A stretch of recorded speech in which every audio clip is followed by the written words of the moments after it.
एक समय हुआ करता था जब पत्नी के लिए उसका पति भगवान स्वरूप होता था और उसका चरित्र उसका सबसे बड़ा गहना। लेकिन जैसे जैसे समय बदल रहा है, जैसे जैसे कलयुगी दौर आ रहा है, मानो ये परंपराएं महज पुराने जमाने तक ही सीमित थी।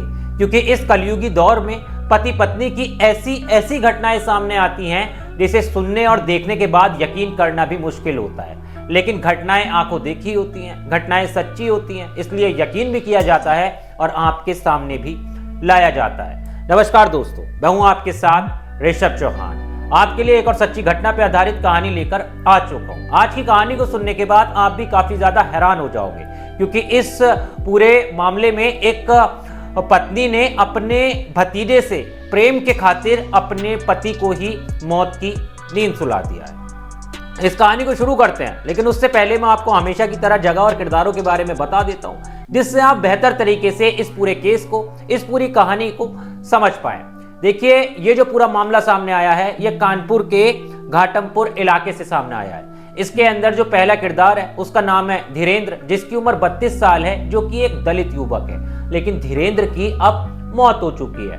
इस कहानी के अंदर जो दूसरा किरदार है उसका नाम है रीना, जो कि धीरेंद्र की पत्नी है और रीना की उम्र 30 साल है। इस कहानी के अंदर तीसरा किरदार है सत्यम, जो कि धीरेंद्र का भतीजा है, जिसकी उम्र महज 23 साल है। अब आज से 6-7 साल पहले रीना और धीरेंद्र की शादी हुई थी। दोनों पति पत्नी के रूप में घाटमपुर इलाके में रहा करते थे। परिवार के अंदर एक बुजुर्ग मां थी धीरेंद्र की, जिसके पति की मौत हो चुकी थी, जो कि विधवा थी, और एक इनका 4 साल का बेटा था। देखते ही देखते शादी को तकरीबन 5 से 6 साल निकल जाते हैं। परिवार के अंदर सब कुछ ठीक चल रहा होता है, लेकिन अचानक से 10 मई की रात को जब धीरेंद्र सोने जाता है, सोने के बाद जब 11 मई की सुबह निकलती है, तो उस समय पूरे परिवार के अंदर मातम छा जाता है। धीरेंद्र की पत्नी आंगन में बैठकर जोर जोर से चीख रही थी, जोर जोर से चिल्ला रही थी और कह रही थी कि देखो, मेरे पति को मार दिया गया है। कुछ हालत वहां पर ऐसी थी कि धीरेंद्र का जो शरीर था वो एक खटिया के ऊपर रखा हुआ था, उसके चारों तरफ खून पड़ा हुआ था, मानो जैसे वो रात को उसी खटिया पे सोया हो और किसी ने उस पर हमला किया हो। पास में ही एक ईंट पड़ी हुई थी जिस पर काफी ज्यादा खून लगा हुआ था। अब रीना जब काफी जोर जोर से चीख रही होती है, चिल्ला रही होती है, तो आसपास के गांव वाले भी इकट्ठा हो जाते हैं। पुलिस को भी इत्तला कर दी जाती है। पुलिस जब पूरे मामले को देखती है तो पुलिस पहले ही नजर में समझ जाती है कि यह मामला मर्डर का है। किसी ने धीरेंद्र को जो है रात में सोते हुए मौत के घाट उतार दिया है। लेकिन रीना वहां पर जोर जोर से चीख चीख कर, चिल्ला चिल्ला कर ये कह रही होती है कि मेरे पति को 3 पड़ोसियों ने मारा है, जो कि मेरे पड़ोस में ही रहते हैं, और उनका नाम है कीर्ति यादव, कीर्ति यादव का बेटा राजू यादव और रविंद्र यादव। इन तीनों पर गंभीर आरोप लगा रही थी। लोगों ने पूछा कि ये तीनों क्यों मारेंगे, तो पत्नी कहती है कि अभी 10 से 15 दिन पहले ही मेरे पति धीरेंद्र का इन तीनों से झगड़ा हुआ था और इन्होंने उस समय इन्हें इस तरह की धमकी दी थी, और सारा विवाद हुआ था ट्रैक्टर को लेकर, ट्रैक्टर खराब होने को लेकर। इस तरह की वो जो है वो बातें बताती है।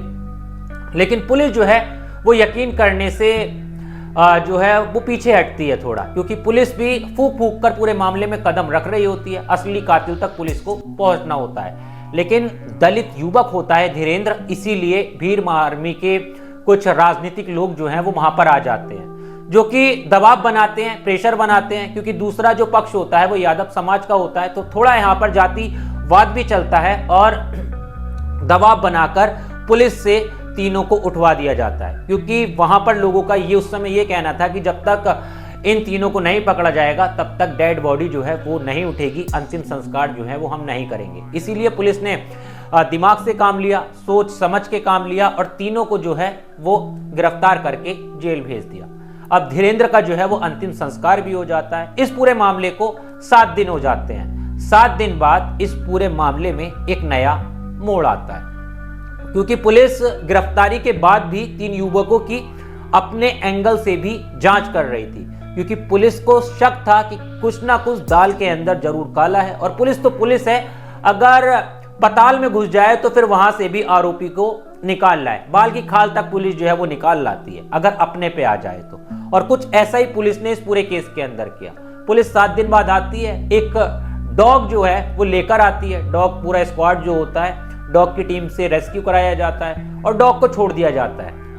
पुलिस का जो डॉग होता है वो घर के चारों तरफ चक्कर लगाता है, घर के पीछे की साइड चक्कर लगाता है और जाके आंगन में बैठ जाता है। यानी पुलिस को ये पता चल जाता है कि व्यक्ति जो है वो घर से ज्यादा दूर कहीं गया नहीं था, घर के आस पास ही था। उसके बाद जब पुलिस और जांच करती है तो पुलिस कमरे के अंदर जाती है, जाकर देखती है तो कुछ खून की छींटें जो हैं वो नजर आ रही होती है। वहां पर पुलिस थोड़ा सामान वहां से हटाकर देखती है इधर उधर, तो देखती है कि घर की जो दरारें होती हैं उनमें जो है वो कहीं कहीं पानी रुका हुआ था, मानो उस जगह को कुछ दिन पहले ही अच्छे से धोया गया हो।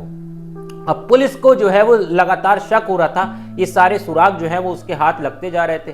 फिर पुलिस जो है बाथरूम में जाती है तो वहां भी उसे कुछ कपड़ों पर खून की छींटें लगी हुई दिखती हैं। पुलिस उन सारे सबूतों को इकट्ठा करके जांच कराने के लिए भेज देती है फोरेंसिक लैब में। वहां जाकर पता चलता है कि ये तो धीरेन्द्र का ही खून था।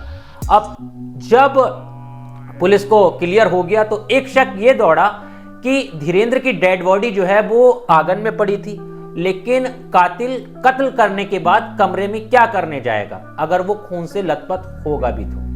क्योंकि पुलिस को ऐसा लगा या तो अंदर पहले मारा गया हो, फिर उसके बाद बाहर खटिया पर रखा गया हो। पुलिस तमाम एंगलों से जो है जांच करना शुरू कर देती है, तमाम लोगों से पूछताछ की जाती है और उसके बाद सीधा शक जो है वो उसकी पत्नी पर ही बैठता है। पुलिस पत्नी की कॉल डिटेल निकलवाती है। कॉल डिटेल में पता ये चलता है कि जिस दिन धीरेन्द्र की मौत हुई थी 10 मई की रात को, उस दिन अपने भतीजे सत्यम से तकरीबन 40 बार उसने बात की थी, यानी 40 बार जो है वो कॉल की थी और काफी लंबे समय से जो है दोनों की एक दूसरे से बातचीत चलती हुई आ रही थी। पुलिस तुरंत सत्यम के पास पहुंचती है, सत्यम को गिरफ्तार करती है और पूछताछ करना शुरू कर देती है, सख्ती से पूछताछ करती है। पुलिस जब पूछताछ करने पर आती है तो पुलिस की जो पावर होती है ना, जो पुलिस का तरीका होता है पूछताछ करने का, उसे सत्यम बर्दाश्त नहीं कर पाता, तुरंत टूट जाता है और बताता है कि ये हत्या जो हुई है इसमें हमारा ही हाथ है, इसमें मेरी चाची का हाथ है, मेरा भी हाथ है। और इसलिए हाथ है क्योंकि हम दोनों एक दूसरे से प्रेम करते थे, हम दोनों एक दूसरे के साथ में अवैध संबंधों में थे। पुलिस तुरंत जो है रीना को गिरफ्तार कर लेती है। गिरफ्तार करने के बाद रीना से भी पूछताछ की जाती है, पहले अलग अलग की जाती है, फिर साथ में बिठा के पूछताछ की जाती है। तो रीना जो है वो भी टूट जाती है और बताती है कि हाँ जी, मैंने ही अपने पति को मौत की नींद सुला दिया 10 तारीख की रात को, और इसलिए सुलाया क्योंकि मैं अपने भतीजे सत्यम से प्यार करती थी और हम दोनों के बीच में संबंध भी थे और मेरे पति को इस बात का पता चल गया था। अभी कुछ समय पहले मेरे पति ने मुझे जो है मैं अपने भतीजे के साथ यानी सत्यम के साथ में देख लिया था। काफी ज्यादा इस पर विवाद हुआ था और तभी से सत्यम और मेरा मिलना भी बंद हो गया था। उसके बाद से ही मैंने ये सारा षड्यंत्र रचा। 10 मई की रात को पहले अपने पति को नींद की गोलियां खिलाई खाने में मिलाकर, जिससे वो गहरी नींद में सो जाए। उसके बाद अपने प्रेमी को यानी इनके ही भतीजे को मैंने बुलाया और मैंने जो है इसे मौत के घाट उतार दिया, घर में रखी लकड़ी की चौखट से, और उस चौखट को भी हमने घर के अंदर ही छुपा रखा है। कई बार हमने वार किए। अब उससे पूछा कि तुमने अगर अपने पति को मारा तो फिर पड़ोसियों पर आरोप क्यों लगाया? तो उसने बताया कि अभी 10 से 15 दिन पहले इनका झगड़ा हुआ था और इन्हीं लोगों ने मेरे पति को इस तरह की धमकियां दी थी, तो मैंने सोचा कि यही मौके का फायदा है, क्यों ना अपने आप को इस तरह से मैं बचा भी सकती हूँ और अपने कत्ल का इल्जाम इन पर लगाकर इन्हें जेल पहुंचवा दूंगी और मैं जो है बिल्कुल आसानी से आप लोगों से बचकर मैं रहूंगी। यानी यहाँ देखिए कि उसका दिमाग जो है वो कितना शातिर हो चुका था। उसने इस तरह का षड्यंत्र रचा कि अपने कत्ल का इल्जाम पूरी साजिश के तहत उसने अपने पड़ोसियों पर लगवा दिया। इतना ही नहीं, उसने राजनीतिक दल के लोगों तक को भी बुला लिया था जिस समय उसके पति की मौत हुई थी। पूरा का पूरा प्री प्लान जो है उसने ये केस जो है वो तैयार किया था। और इस पूरे मामले में जो इसका प्रेमी था सत्यम, वो ये भी कहता है कि उसने मारने के लिए मना किया था अपने चाचा को, लेकिन मेरी चाची जो है वो नहीं मानी और फिर मजबूरन जो है मुझे भी ये कदम उठाना पड़ा और मैंने इनका साथ दिया। लकड़ी की चौखट से जो है वो अपने पति को एक पत्नी ने मौत के घाट उतार दिया, महज अवैध संबंधों के कारण, महज अपने भतीजे से रिश्ता होने के कारण। खैर, ऐसी तमाम कहानियां हैं और ऐसी न जाने आने वाले समय में कितनी कहानियां भी आएंगी, क्योंकि दौर भी कुछ ऐसा ही चल रहा है। लेकिन अब जो है इस तरह का क्राइम करने के बाद दोनों ही चाची और भतीजा सलाखों के पीछे जेल की हवा काटेंगे और जिंदगी भर अफसोस करेंगे कि आखिर एक घिनौने काम के लिए हमने इतना बड़ा कदम क्यों उठाया।